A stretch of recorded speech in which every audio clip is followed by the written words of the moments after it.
Kita lanjutkan ya.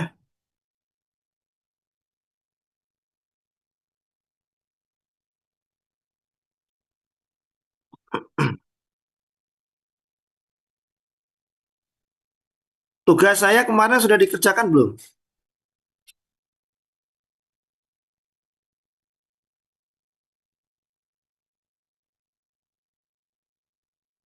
Kalian dengar nggak suara saya?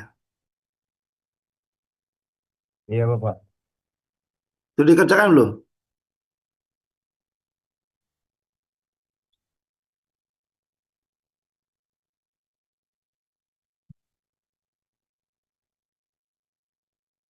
Kemarin saya ngasih deadline dari apa?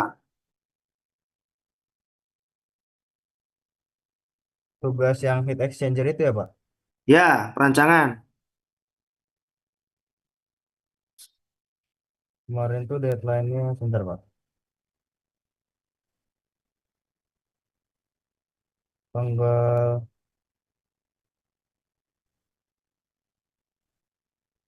tanggal 21 April, Pak, hari Selasa. Itu Siang, Pak. deadline kan? Iya, Pak? Itu deadline kan? Iya, Pak. Berarti maksudnya sudah dikerjakan nih. Sudah, Pak. Oke. Saya minta ya malam ini nanti dikumpulkan untuk tugas itu. Ya mestinya sudah dikerjakan karena deadline-nya sudah jauh jauh terlewat.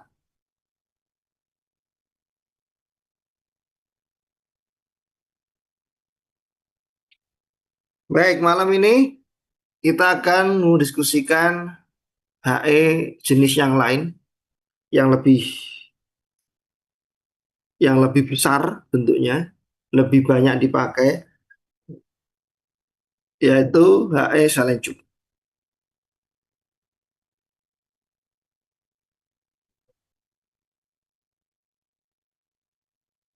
HE Salencup merupakan alat penukar panas yang paling umum digunakan dalam industri kimia dan sejenisnya.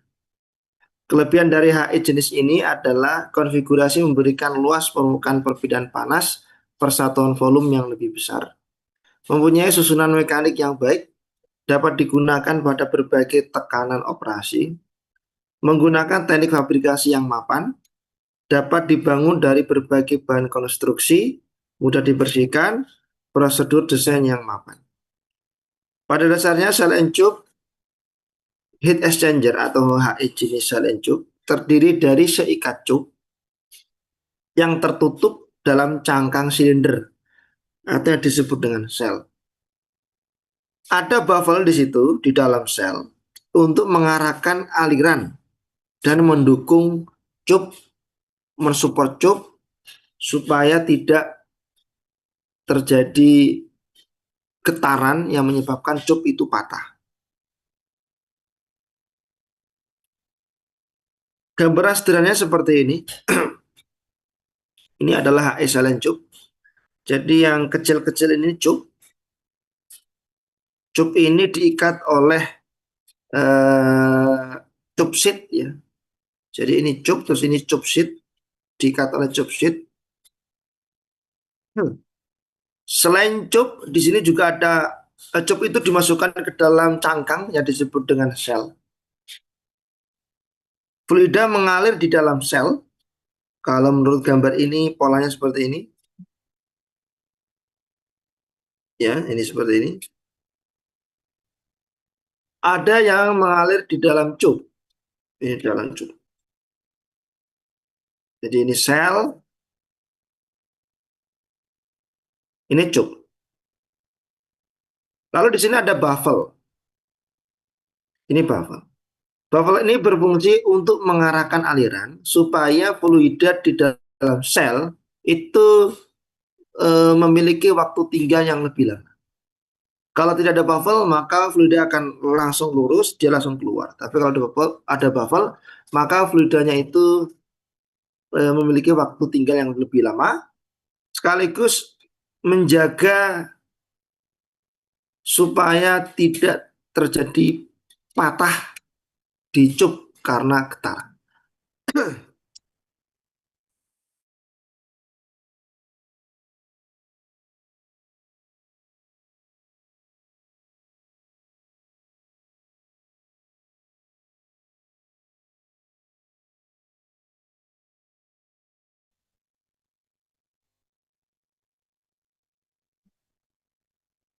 HS silent job terdiri dari 3 bagian utama, yaitu header depan, header belakang, dan badan sel.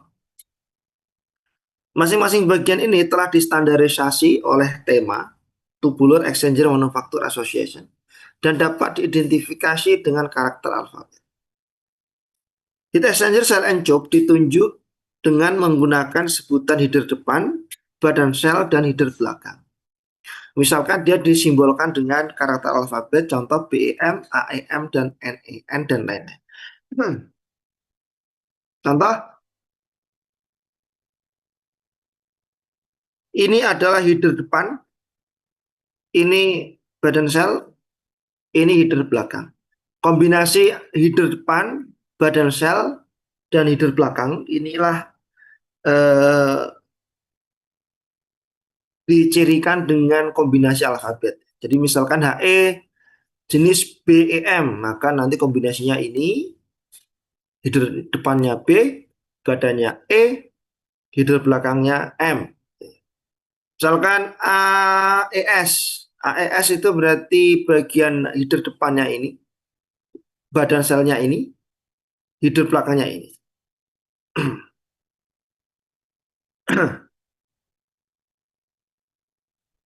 Jenis-jenis HE itu ada secara umum ya digolongkan menjadi 3. Fixed tube sheet, yang kedua floating head, yang ketiga U-tube. Fixed tube sheet, pada jenis ini tube sheet dipasang pada sel secara fix atau dilas. Tube bundle tidak dapat dikeluarkan dari sel. Keuntungannya harganya murah karena konstruksinya sederhana, sepanjang tidak membutuhkan expansion joint atau sambungan tambahan. Tube bisa dibersihkan secara mekanikal setelah melepas cover channel. Ketiga, kebocoran dari sisi sel bisa diminimalisir karena tidak ada flank joint atau sambungan flank. Kerugian, bandel tidak dapat dilepas dari sel sehingga sisi luar tube tidak dapat dibersihkan secara maksimal, secara mekanikal. Aplikasi hanya pada clean surface, fluida yang bersih pada sisi sel. Apabila akan digunakan pada falling surface, kemungkinan ada kotoran pada sisi sel, maka sisi sel dapat dibersihkan secara kimia. Jadi kalau fluidanya itu mengandung kotoran atau yang menyebabkan falling gitu ya, ada pada sisi sel gitu, dan dia dialirkan pada sisi sel, maka kotoran itu dapat dibersihkan dengan kimia. Kenapa tidak pakai mekanikal? Karena tube sheet-nya tidak dapat dilepas dari cangkang. Sedangkan untuk membersihkan tube dapat menggunakan secara mekanikal.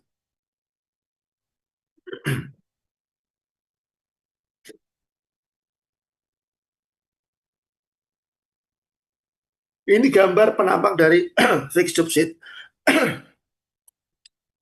Jadi ini tube, ya ini tube. Lalu ini diikat dengan tube sheet, ya ini tube sheet, ini tube sheet. Nah, tube sheet ini itu menyatu dengan cangkang. Ini menyatu dengan cangkang. Jadi ini tube sheet, ini cangkang. Sehingga cangkang ini tidak dapat dilepaskan dari tube sheet. Karena tube sheet, ini kan tube sheet ya. Ini tube sheet. Tube sheet ini mengikat tube, dan tube sheet ini dilas menyatu dengan cangkang. Jenis yang kedua yaitu floating head. Pada jenis HE ini, tube sheet-nya dipasang pada selnya tidak secara fix. Tube bundle dapat dikeluarkan dari sel. Salah satu tube sheet stasioner dengan sel, dan yang lainnya bebas mengapung dengan sel. Hal ini membuat free expansion dari cup bundle. Fluida kotor dapat digunakan pada sisi cup maupun sisi sel. Kalau tadi kan yang kotor itu disarankan kalau fix cup ya, yang kotor disarankan lewat cup ya. Tapi kalaupun dilewatkan sel bisa saja, tapi pembersihannya dengan cara kimia. Sedangkan di floating head, ludah kotor itu bisa dilewatkan pada cup, pada sisi cup maupun pada sisi sel, karena eh, cangkangnya itu selnya bisa dilepas dari cup sehingga bisa dibersihkan secara mekanikal. Pembersihan secara mekanikal itu disemprot dengan air bertekanan tinggi ya. Itu kan metode cleaning yang paling murah. Kalau pakai kimia kan cukup mahal karena HE harus dicelup di dalam bak yang berisi larutan kimia. Keuntungan floating head. Cup bundle dapat dilepas dari sel. Sisi luar cup dapat dibersihkan secara mekanikal. Fluida kotor dapat dilewatkan pada sisi cup maupun sel. Kerugian, harganya paling mahal dibandingkan tipe yang lain karena ukuran sel yang lebih besar. Resiko kebocoran lebih besar. Ini adalah gambar penampang dari floating head. Jadi ini ada cup. Cup ini diikat oleh cup sheet dan cup sheet ini dimasukkan ke dalam sel. Nah, jadi ini dimasukkan ke dalam sel sih. Kemudian ujung yang sini di ini nanti dilas, bukan dilas ya, dibaut ya, dibaut ya sini. Ya kalau yang tadi kan fix cup kan dilas ya, jadi nggak bisa dilepas. Kalau ini dibaut sehingga bisa dilepas. Nah yang ini nanti dibiarkan dia mengapung. Di sini dibiarkan mengapung. Nah mengapung di sini. Ya tujuannya eh, jika terjadi pemuaian maka eh, cupnya itu bebas bergerak gitu ya. Jadi kalau memuai kan biasanya dia menjadi ukurannya berubah ya. Beda kalau fix fix cup itu memiliki resiko patah jika terjadi perbedaan suhu yang tinggi.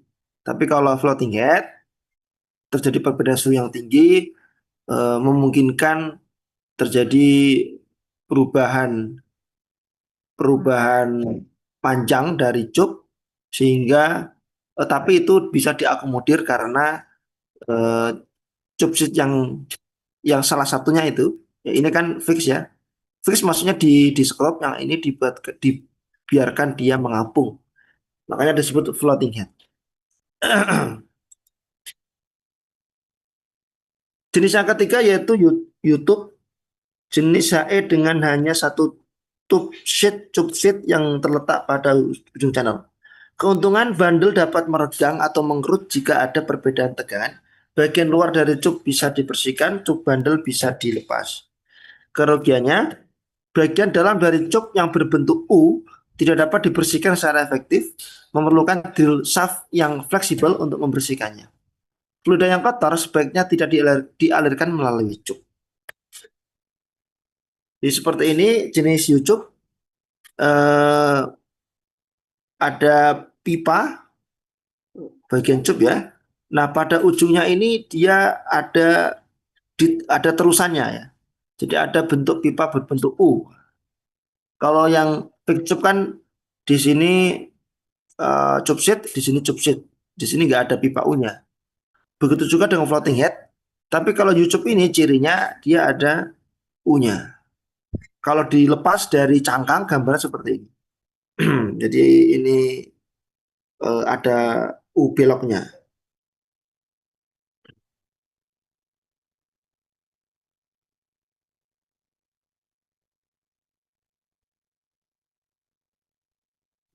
Dimensi cup, jadi ada bagian-bagian penting tadi ya. Pertama cup, kedua sel, ketiga baffle. Sekarang cup. Cup merupakan pipa kecil yang tersusun di dalam sel. aliran di dalam cup sering dibuat melintas dari satu kali dengan lebih dari satu kali ya, atau lintasan multi passes dengan tujuan untuk memperbesar koefisien perpindahan panas. BWG atau Birmingham Weir Gauge menyatakan ukuran tebal cup, di mana semakin kecil BWG semakin tebal cup dan sebaliknya. Panjang cup yang lebih disukai pada alat menukar panas, jadi macam-macam yang tersedia, ada 6 feet, 8 feet, 12 feet, 16 feet, 20 feet, 24 feet. Nah, untuk luas permukaan tertentu, penggunaan cup yang lebih panjang akan mengurangi diameter sel, yang umumnya akan menghasilkan biaya alat penukar panas yang lebih rendah, terutama pada tekanan sel yang tinggi. Rasio optimum panjang cup terhadap diameter sel berkisar 5 hingga 20. Jadi panjang dibanding diameter itu 5:1 sampai 10:1.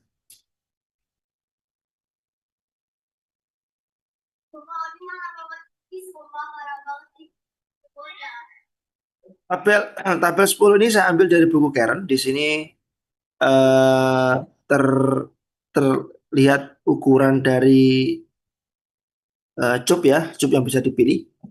Misalkan cup dengan diameter luar, OD ini outer diameter ya, diameter luar 1,5 inci. Lalu di sini ada BWG. BWG itu tadi kan suatu ukuran yang menunjukkan ketebalan ya. Jadi semakin besar BWG maka semakin kecil tebalnya. Ya,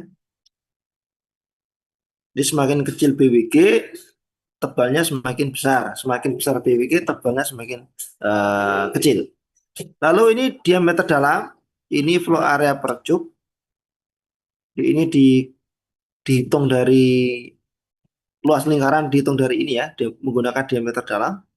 Lalu surface per linear feet ini luas permukaan per feet ya.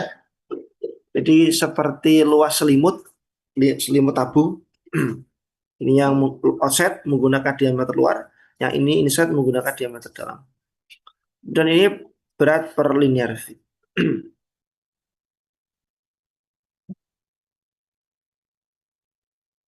Kalau di buku Karen datanya cukup lengkap, sehingga nanti kita praktek merancang HE-nya menggunakan buku Karen. Sedangkan di buku Toller Sinat ini datanya seperti ini. Terbatas ya, terbatas.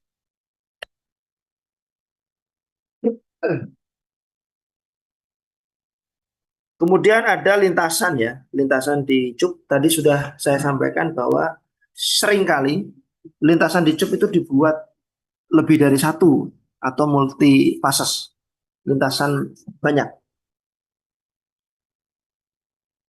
Bisa 6 lintasan, maka seperti ini 6 lintasan. Jadi kalau kita lihat eh, masuk dari sini, dari ujung sebelah sana ya, kemudian keluar dari sini, kemudian masuk lagi ke sini, terus terus keluar dari sana masuk ke sini, terus masuk ke sini, jalan ke sana, lalu dibelokkan masuk ke sini, lalu masuk lagi ke sini. Jadi bentuknya gini ya, gitu, bolak-balik begitu. Kemudian bisa juga 4 lintasan, jadi seperti ini, masuk, nanti keluar, dibalikin lagi ke sini, keluar, dibalikin lagi ke sini, keluar, dibalikin lagi. Jadi ini 1, 2, 3, 4 ya. 4 lintasan di cup. Berapa lintasan di sel? Kita lihat lintasan di selnya dari sini ya. Sini 1 ya. Jadi dari sini sampai sini 1, balik ke sini 2. Jadi ke sini, sini. Naik turun ini karena ada baffle. Jadi ini HE 4 lintasan di cup, 2 lintasan di sel. Sedangkan yang ini itu 2 lintasan di cup, Sini satu, balik lagi dua. Selnya ada satu ya. Sel di sini, nah langsung keluar ya. Jadi dari sini langsung ke sini. Jadi ini dua lintasan di job, satu lintasan di sel. Kita istirahat dulu 3 menit. Saya ini ingin bentar, istirahat bentar. 3 menit.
Baik, kita lanjutkan ya. Sekarang susunan susunan cup.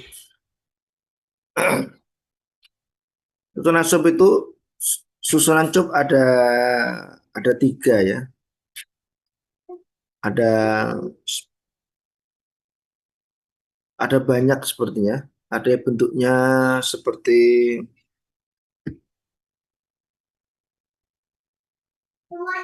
hmm, kalau di buku Karen sepertinya ini tiga ya.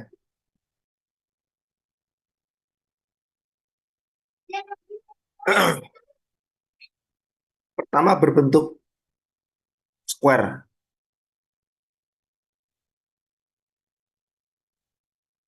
Ini susunannya berbentuk kotak. Ada yang triangular pit, ada yang square pit rotated. Kalau square seperti ini, tunanya ini cup,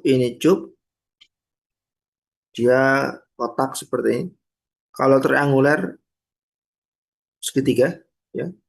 Kalau rotated square, jadi seperti kotak tapi sedikit dirotasi. Jadi dia seperti limas.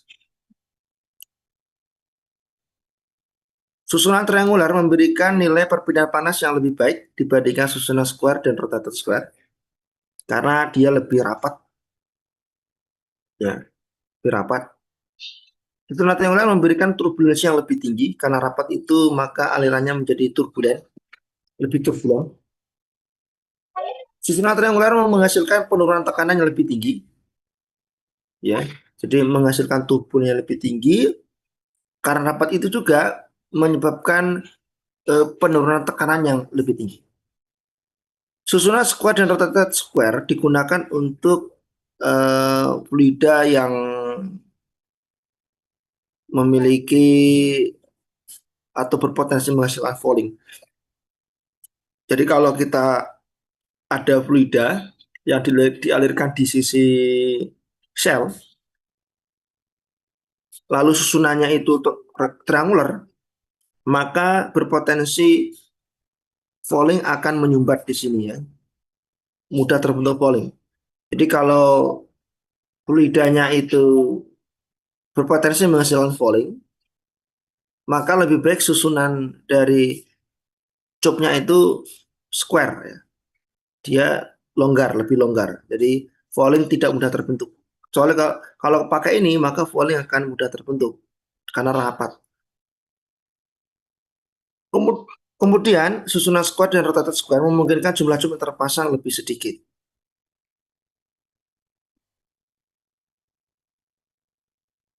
Kemudian ada cup pitch dan clearance. Cup pitch itu adalah jarak antar pusat cup. Jadi ini cup pusatnya di sini, ini cup yang kedua pusatnya di sini. Nah, jarak antar pusat dari cup yang berdekatan ini disebut dengan cup pitch. Clearance itu jarak terdekat antara cup. Jadi di sini ini cup, jarak terdekat ini disebut dengan clearance. Cup pitch itu yang direkomendasikan adalah 1,25 kali diameter luar dari cup. Ya, diameter luar dari cup. Jadi kalau diameternya ini 1, maka ini 1, dan jarak ini ke sini itu 1,25.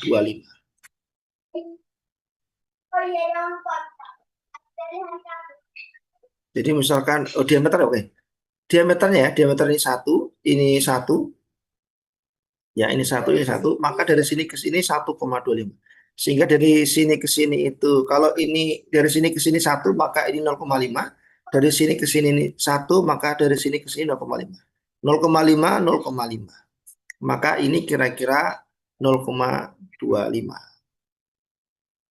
Sehingga clearance-nya itu sekitar 25%. Ya, 25%.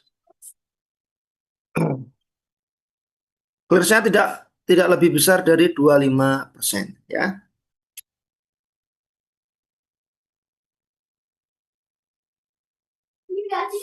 Cup sheet.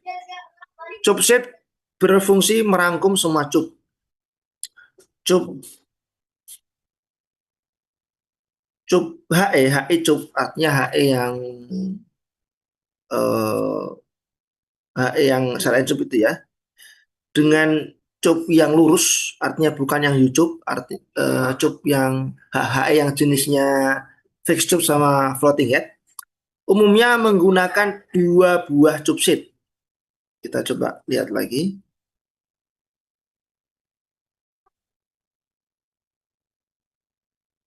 Nah, ini satu ya job set, ini job set yang kedua. Floating head juga sama, ini satu, ini dua. Kalau YouTube ini hanya ada satu, hanya ada satu di sini. Ini ya, ini YouTube, ini di sini.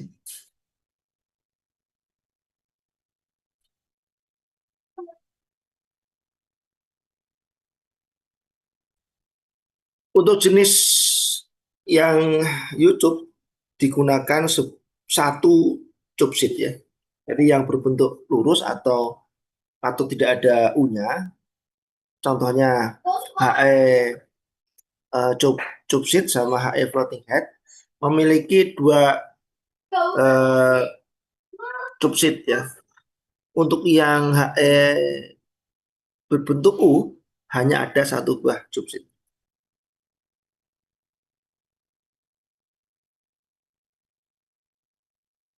Ini beberapa tabel hubungan antara diameter dari sel, jumlah lintasan, lalu ukuran cupnya, dan jumlah cupnya. Kita ambil contoh, saya ambil dari buku Karen ya. Contoh yang ini berbentuk square pitch dengan diameter luarnya itu 3/4 inci. Ya, 3/4 inci. Kemudian ini diameter dalam dari selnya, jumlah lintasan di cupnya, maka misalkan ya, diameter dalam di sel 25 inci, jumlah lintasan di cupnya 2, maka kira-kira jumlah cup yang dibutuhkan 394.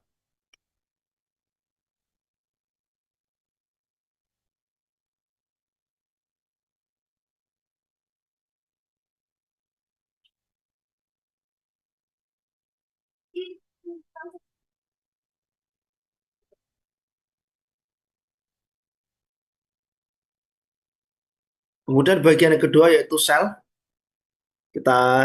Saya ambil dari buku Karen, ini dari buku Toller dan Sinop. Dari buku Karen, di sini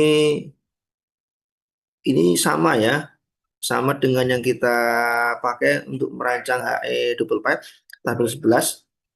Di sini ada jenis pipe-nya, pipe size-nya, kemudian diameter berapa, schedule-nya berapa, diameter dalamnya, flow area, lalu ini surface per linear feet, lalu ini beratnya. Cara bacanya sama ya dengan saat kita merancang double pipe. Kemudian ada baffle. Baffle digunakan untuk mengatur aliran dalam sel sehingga turbulensi yang tinggi akan diperoleh, menahan struktur cup bundle, menahan atau mencegah terjadinya getaran pada cup. Biasanya jarak antar baffle itu sekitar 0,2 sampai 1 kali diameter sel, gitu ya.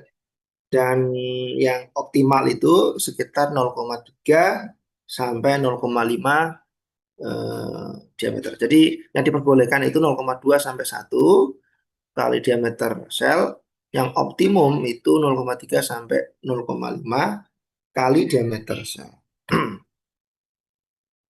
Nah, baffle itu dipotong. Kenapa dipotong? Supaya alirannya bisa bisa lewat ya. Di seperti ini. Eh, ini dipotong nih. Ini kalau penuh sampai sini kan fluida di dalam sel nggak bisa lewat, ya kan sini lewat ya. Kalau ini penuh begini kan nggak bisa lewat, maka ini dipotong, potong. Nah, ini potongannya berapa persen? Nah, menurut penelitian yang disarankan itu 20 sampai, oh sorry, 15 sampai 45% dapat digunakan. Nah, yang optimumnya itu 20 sampai 25%. Bentuk bubble seperti ini. Jadi ini potongannya, kalau ini bulat sempurna kan 100% ya. Nah, ini kira-kira 20% yang kepotong. Eh ada berbagai bentuk bubble. Yang pertama segmental, ya. Segmental dan strip, disc and dot node, lalu orifice. Eh yang sebelah sini itu ini, yang sebelah sini itu ini. Jadi lidahnya itu mengalir dari bawah dan ke atas, bawah ke atas begitu ya. Yang B ini dia masuk, yang atas bawah itu yang ini, atas bawah. Kemudian yang ini itu yang ini. Jadi masuk, lalu dia ada yang ke atas, ada yang ke bawah, lalu masuk lagi. Ada yang seperti ini, jadi ini itu lingkarannya ini, kemudian ini yang di tengah. Ya, jadi eh, masuk ke sini, lalu berikutnya dia menyebar ya, dia menyebar. Lalu masuk lagi, menyebar lagi. Lalu ada yang dia masuk ke dalam sela-sela cup seperti ini. Sela-sela dinding cup.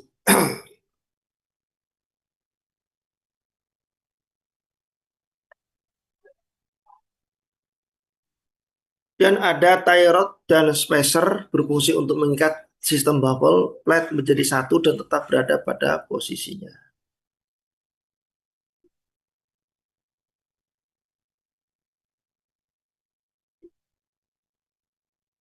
Nah, ada gambarnya.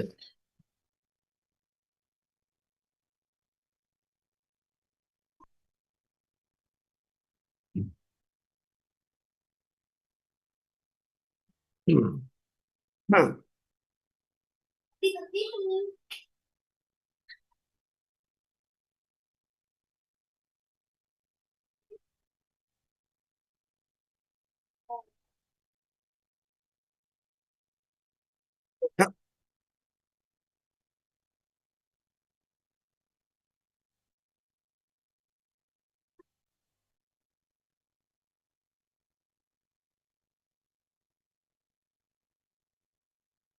Kolor 50 ini dibilangin dari tadi kolor 50.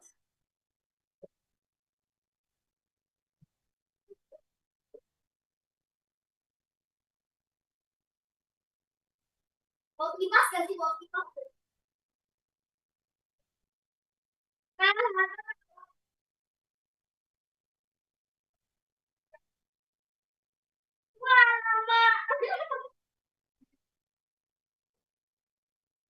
Boleh nggak? seperti ini ya penjelasannya. Sini sel, lalu ada baffle, dan di sini ada tie rod dan spacer.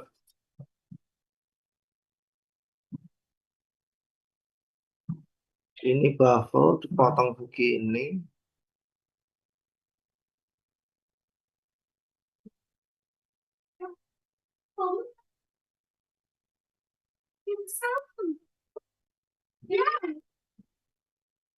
Hmm,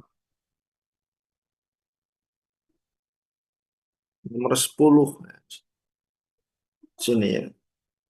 Sendiri. Ya, Pak. Terus sendiri. Mak, ini cepetan mobil. Ya kan, Pak? Kasih kunci, Pak. Nah, seperti sini ya. Oke. Nomor 10 nih.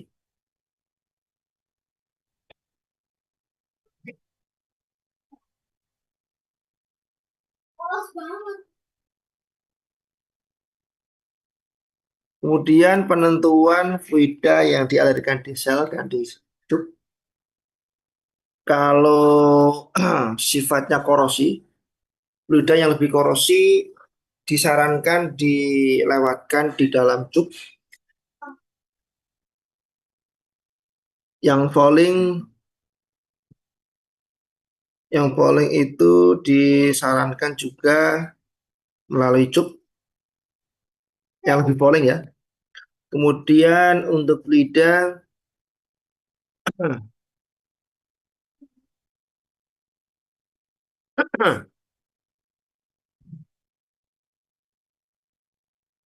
fluidanya jika temperaturnya tinggi membutuhkan bahan yang spesial.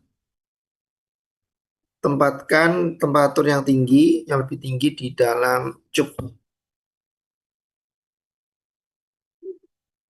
Kemudian untuk pressure, tekanan yang tinggi dilewatkan melalui sisi cup.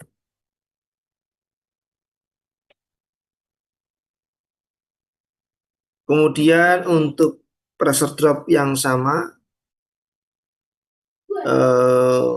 koefisien perpindahan panas yang lebih tinggi diperoleh pada sisi cup dibandingkan pada sisi shell.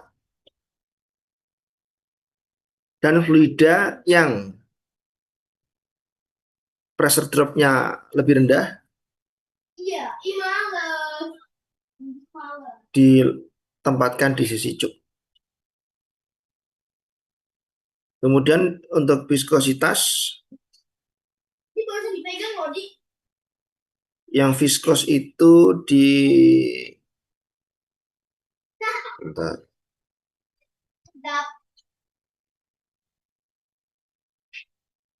nah di sini ya. Umumnya koefisien perpindahan panas yang lebih tinggi diperoleh ketika material atau fluida yang lebih viskos dilewatkan pada sisi shell.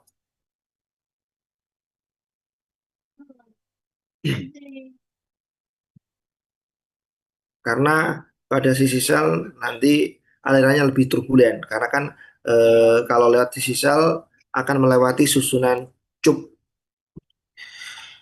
Namun jika turbulen tidak dapat tercapai, maka fluida yang viskos itu lebih baik ditempatkan di sisi cup. Jadi kalau mungkin lewat shell bisa turbulen, dimasukkan ke turbulen, tapi kalau meskipun dilewatkan cup tidak turbulen, maka dilewatkan melalui cup. Kemudian ada flow rate. Flow rate yang lebih tinggi dilewatkan melalui cup ya. Di sini kan tertulis yang lebih rendah itu dilewatkan melalui shell, maka yang lebih tinggi melalui cup. Kemudian kecepatan aliran di shell dan cup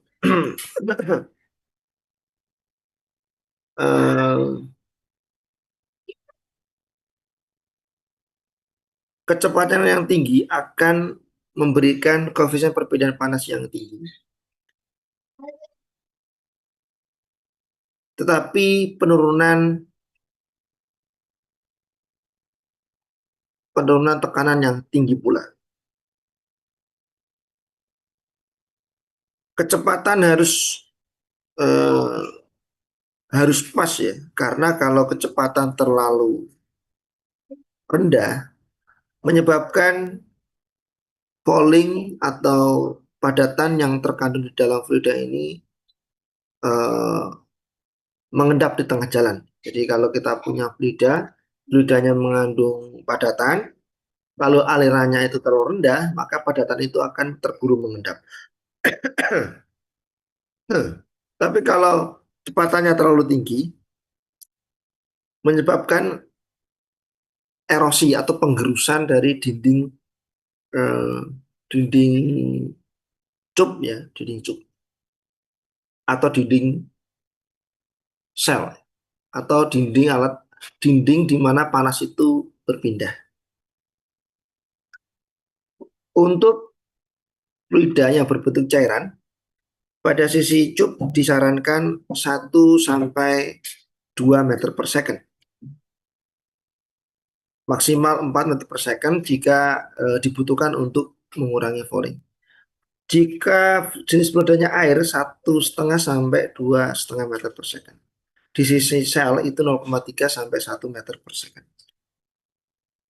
Jika fluidanya berbentuk vapor, tekanannya vakum misalkan itu 50 sampai 70 meter per second, tekanan atmosfer 10 sampai 30 meter per second, tekanan tinggi 5 sampai 10 meter per second. Kemudian LMTD. Prinsip LMTD ini sama ya dengan di di double pipe, ya. Rumusnya pun sama. Tapi untuk aliran multipasses dan close flow, LMTD-nya harus dikoreksi.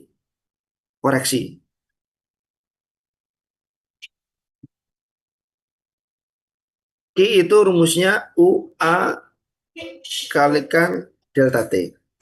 Delta T ini adalah LMTD dikalikan faktor koreksi. LMTD diperoleh, jadi kalau gini, alirannya multipasses ya, atau lintasan banyak, dianggap alirannya counter current, lalu dikalikan dengan faktor koreksi. Jadi dihitung dulu LMTD counter current lawan arah. Setelah itu dicari faktor koreksi, kemudian dikalikan. Jadi faktor koreksi dikalikan LMTD. Nah, faktor koreksi itu dicari menggunakan figur 18 sampai 23. Di pertama mencari nilai R dan nilai S. R-nya dicari dengan rumus T1 min T2 yang ingat ya, T besar itu berarti fluida panas, T kecil itu berarti fluida dingin. 1 itu masuk, 2 itu keluar ya.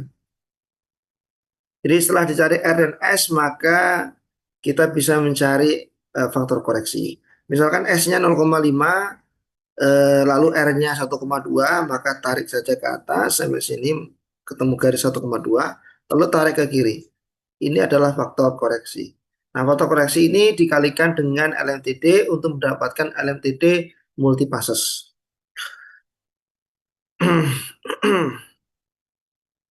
Grafik-grafik ini untuk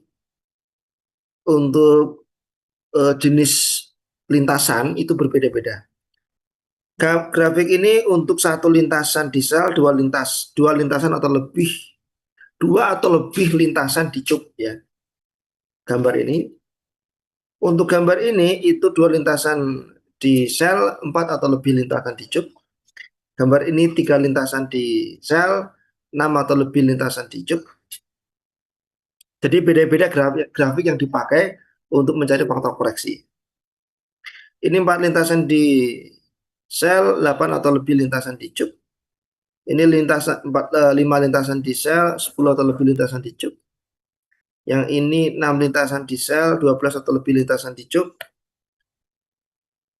Kemudian ini ada beberapa contoh ya. Di sebelum kita bahas, kita istirahat dulu. Mungkin 3-5 menit.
Baik,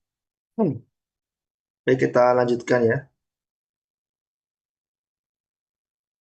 Ya, ada contoh HE jalan cup 4 lintasan di sel, sorry, 2 lintasan di sel, 4 lintasan di cup digunakan untuk memanaskan gliserin dari suhu 20 menjadi 50 menggunakan air panas.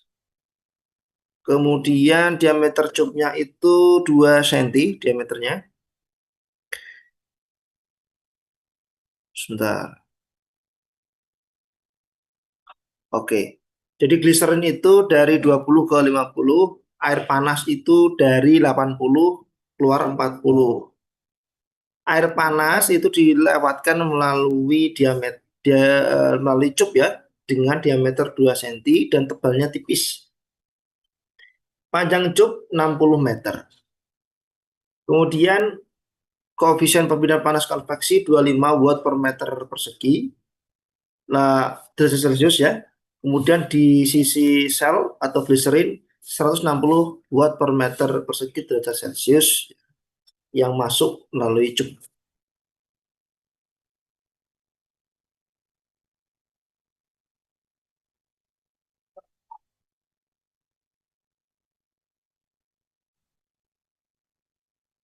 Jadi gliserin ini di sel, air itu di cup ya. Pertanyaannya, tentukanlah laju perpindahan panas sebelum fouling terjadi. Kemudian yang kedua, perpindahan panas setelah terjadi fouling, di mana fouling faktornya 0,0006 meter persegi derajat Celcius per watt. Jadi kalau digambar seperti ini, ada fluida masuk gliserin melalui sel, masuk pada suhu 20, keluar suhu 50. Kemudian air masuk melalui cup pada suhu 80, keluar 40. Air masuk melalui cup ya. Lintasannya 2 lintasan di sel, 1, 2, lalu 4 lintasan di cup, 1, 2, 3. Q itu sama dengan UA kalikan delta T LMTD ya. Karena tadi multifases, maka delta T LMTD-nya itu delta T LM counterflow dikalikan faktor koreksi.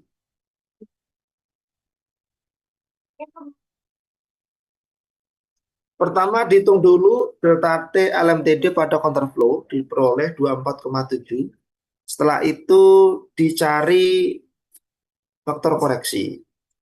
Kalau di buku Cengel, ini bukunya kan saya dari buku Cengel ya, dia menggunakan P dan R, tapi kalau buku Kern menggunakan S dan R. Sama saja, hanya beda simbol saja. Kalau di Kern itu pakainya S, kalau di Cengel pakainya P, hanya beda simbol, rumusnya sama. Diperoleh faktor koreksi 0,91 ya, menggunakan pembacaan gambar. Setelah itu dimasukkan ke rumus I nantinya ya. UA, F-nya tahu, LMT-nya tahu. Nah, yang belum U. U itu dicari kalau tidak ada volume faktor, rumusnya 1/1/HI plus 1/HU. Diperoleh 21,6. Jadi tinggal dimasukkan Q sama dengan UA, F delta T LMTD. Untuk aliran counterflow. Jadi U-nya itu 21,6, A-nya tadi sudah dihitung menggunakan ini ya, 3,77. Lalu fouling faktornya faktor koreksinya 0,91 dikalikan delta T LM counterflow 24,7. Maka Q-nya 1830. Kemudian yang B, mencari Q dengan adanya fouling faktor. A-nya sama ya. F dan delta T LMTD counterflow juga sama, tinggal mencari U. Karena fouling faktor itu mempengaruhi nilai U. U-nya sama dengan 1/HI plus 1/HU plus fouling faktor. Dimasukkan fouling faktornya 0,0006. Diperoleh U-nya 21,3. Nah, ini terlihat bahwa fouling faktor itu menyebabkan U-nya menjadi kecil. atau koefisien perpindahan panasnya menjadi menurun. Maka Q-nya diperoleh 1805 watt. Ini menunjukkan bahwa Fouling factor itu menyebabkan nilai U menurun dan Q-nya juga menurun. Kemudian ada lagi teori efektivitas NTU. Dalam merancang alat penukar panas, jika diketahui suhu masuk dan suhu keluar dari kedua fluida serta harga U, maka metode LMTD dapat dipakai untuk menyelesaikan persoalan dengan baik. Jika data yang diketahui hanya CPH dan CPC kalau jenis fluida panas dan dingin, TH-in dan TC-in, suhu masuk fluida panas dan dingin, MH dan MC, laju alir massa fluida panas dan dingin, koefisien perpindahan panas U, luas perpindahan panas A. Jadi kalau hanya data-data ini yang dipakai, maka kita tidak dapat menggunakan delta T LMTD, ya.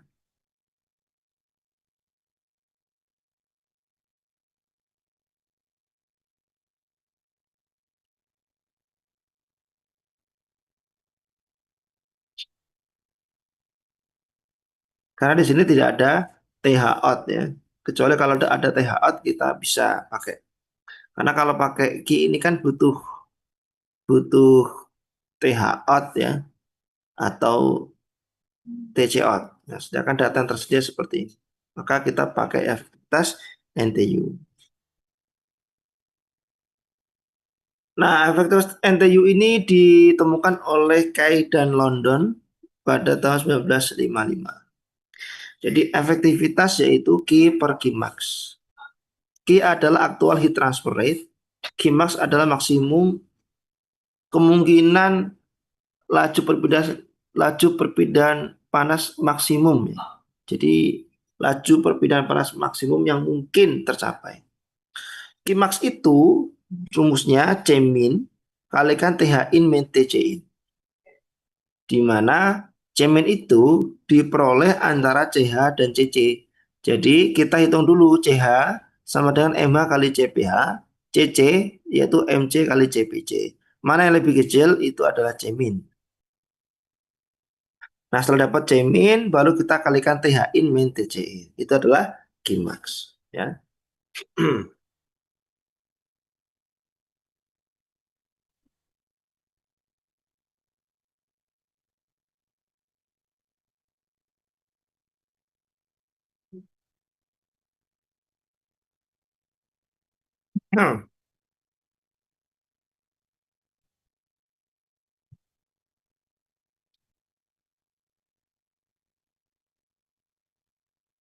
Berarti Q, ya, sama dengan efektivitas kali Qmax. Qmax mungkin kita dapat. Tapi bagaimana mencari efektivitas? Mencari efektivitas itu menggunakan rumus ini. Metode ini disebut efektivitas NTU. Efektivitas itu fungsi dari NTU dan C. NTU yaitu UA dibagi C min. C min dapat, U kali A dapat. Jadi UA dibagi C min adalah NTU. C-nya yaitu C min per C max, itu C. Sehingga NTU kita dapat, C kita dapat, sehingga efektivitas kita dapat. Efektivitas dimasukkan ke sini, sehingga kita dapat menghitung Q, yaitu dengan rumus Q sama dengan efektivitas kali Qmax. Rumus efektivitas fungsi dari NTU dan C itu berbeda-beda untuk berbagai jenis HE dan alirannya. Misalkan double pipe, aliran paralel, rumus yang dipakai yang di atas. Untuk counterflow itu yang di bawah. Lalu untuk silent tube rumusnya pakai ini. Kemudian untuk cross flow pakai rumus ini. Ini sudah diberi, selain rumus matematis juga diberikan gambar, ya. Jadi kalau di rumus matematis ini tidak ada, maka kita bisa menggunakan gambar. Ini untuk silent tube aliran paralel, ini silent tube untuk counterflow. Yang ini silent tube untuk satu lintasan di sel dan banyak lintasan di tube. Yang ini untuk silent tube dua lintasan di sel dan 4 atau lebih lintasan di cup. Ini untuk cross flow, kedua fluidanya unmix. Yang ini cross flow, satunya mix, satunya unmix.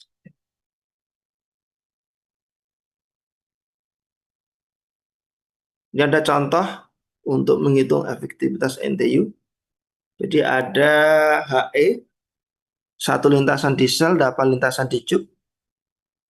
Kemudian cupnya itu memiliki diameter 1,4 cm, panjang cupnya 5 meter, lalu nilai U-nya 310. Laju alir massa air yang mengalir di cup 0,2 kg per second, lalu minyak yang mengalir di sel dengan laju alir 0,3 kg per second. Fluida masuk air dan oli atau minyak 20 derajat Celcius dan 150 derajat Celcius. Jadi di sini tidak ada suhu yang keluar sehingga kita tidak dapat menghitung Q-nya. Maka jika data seperti ini kita bisa menghitungnya menggunakan efektivitas NTU. Jadi pertama kita cari CH dan CC. Jadi rumusnya CH itu MH CPH, CC MC CPC, diperoleh CH-nya 0,6, CC-nya 0,8. Maka yang jadi C- itu adalah CH. Karena dia yang lebih rendah. Lalu kita hitung C kecil. C kecil sama dengan C- per C max, yaitu 0,6 sekian dibagi 0,8 sekian diperoleh 0,7 sekian. Kemudian kita menghitung Qmax. Qmax sama dengan C-min kalikan TH-in min TC-in. C-min kita dapat, TH-in min TC-in. THI-nya 150, TCI-nya 20. Kita dapat 83,1. Setelah itu kita bisa menghitung A. A rumusnya yaitu N ini jumlah cup ini ya, jumlah cup ini. Oh sorry, jumlah lintasan ya, jumlah lintasan. 8 lintasan di cup. Karena kan 5 meter itu panjang setiap satu begini. Nah ini dari sini ke sini itu 8. Jadi kalau totalnya kan, dari sini ke sini 5 ya, ini 5.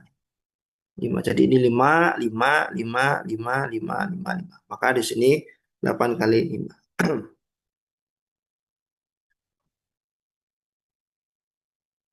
Hanya 1,76 meter persegi. Kita hitung NTU. NTU rumusnya U kalikan A dibagi C-min diperoleh 0,853. Lalu kita hitung, tadi C kecil udah dihitung ya. Nah, menggunakan NTU dan C kecil, kita menggunakan gambar atau persamaan matematis kalau ada, kita memperoleh efektivitas 0,47. Setelah itu kita hitung Q aktual. Q aktual sama dengan efektivitas kalikan Q max. Kita diperoleh 39,1 kW. Nah, setelah dapat Q, maka kita masukkan ke sini untuk mendapatkan TC out dan TH out. Kita dapat TC out 66,8, TH out 88,8. Ya. Jadi jika datanya seperti ini tidak ada TH out maupun TC out, maka kita tidak dapat menghitung Q dengan rumus MCP delta T ya, karena kan delta T-nya kita nggak bisa hitung. Maka kita bisa perkirakan menggunakan metode efektivitas NTU. Oke, saya rasa itu untuk pertemuan malam hari ini. Tolong untuk masing-masing kelas dicek ya, dicatat siapa yang tidak hadir di pertemuan ketiga ini. Nanti dilaporkan di grup WA ya. Bisa dipahami? Ketua kelas A, B, C, dan D? Baik, Bapak, bisa Baik, dipahami. Bapak, bisa, Pak. Baik, silakan ya. Saya beri kesempatan 5 menit. Silakan dicek